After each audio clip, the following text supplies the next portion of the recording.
Hi guys, എല്ലാവർക്കും സുഖമല്ലേ? ഞാൻ എൽസി ജോസ്.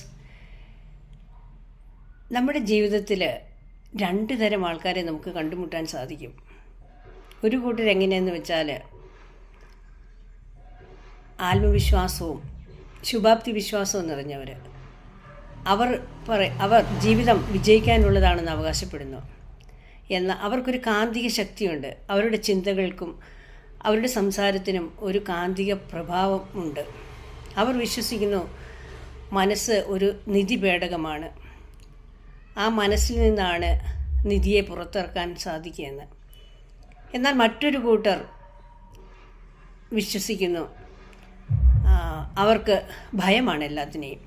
അവർക്കെല്ലാവരെയും സംശയമാണ്. ജീവിതത്തിൽ തോറ്റുപോകുമോ എന്ന ഭയമാണ് അവർക്ക്. ഈ രണ്ട് തരം ആൾക്കാർ നിറഞ്ഞ ലോകത്തിലാണ് നമ്മൾ ജീവിക്കുന്നത്. ജീവിതം ഒരിക്കൽ മാത്രമേ ഉള്ളൂ. ആ ജീവിതത്തെ നന്നായി ജീവിച്ച് തീർക്കണമെങ്കിൽ നമുക്ക് കുറച്ച് അറിവുകൾ, അവെയർനെസ് ആവശ്യമാണ്. വായിക്കുക, നല്ല പുസ്തകങ്ങൾ വായിക്കുക. നല്ല അറിവ് നിറഞ്ഞ പുസ്തകങ്ങൾ നമ്മുടെ മനസ്സിൻ്റെ പവറിനെ കുറിച്ചും ഒക്കെ പറയുന്ന ജോസഫ് മർഫി സാറിൻ്റെ ഉപബോധ മനസ്സിൻ്റെ ശക്തി, ഒരുപാട് ലക്ഷക്കണക്കിന് ആൾക്കാർ ആ പുസ്തകം വായിച്ച് അവരുടെ ജീവിത വഴികൾ തിരഞ്ഞെടുത്തിട്ടുണ്ട്.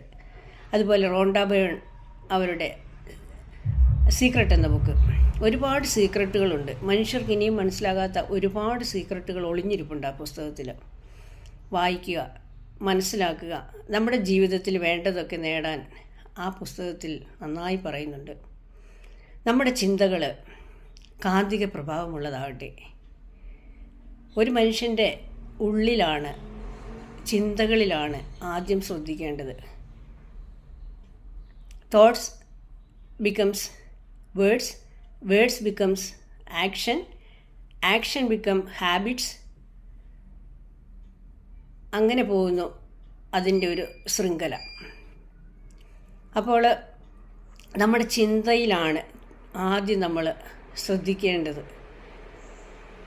ചിന്തയിൽ ശ്രദ്ധിക്കുമ്പോൾ നമ്മുടെ നല്ല വാക്കുകൾ പുറത്തേക്ക് വരുന്നു. നല്ല വാക്കുകൾ പ്രവൃത്തിയായി മാറുന്നു. പ്രവൃത്തി ഒരു മനുഷ്യൻ്റെ ശീലമായി മാറുന്നു. അങ്ങനെയാണ് മനുഷ്യജീവിതം കടന്നു പോകുന്നത്. നമുക്കും അതേക്കുറിച്ച് ഗഹനമായി ചിന്തിക്കാം. നല്ല നല്ല ബുക്കുകൾ വായിക്കാം.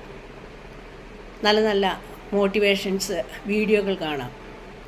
എല്ലാവർക്കും ക്രിസ്മസിൻ്റെ എല്ലാ ശുഭാശയങ്ങളും നേർന്നുകൊണ്ട് എൽസി ജോസ്.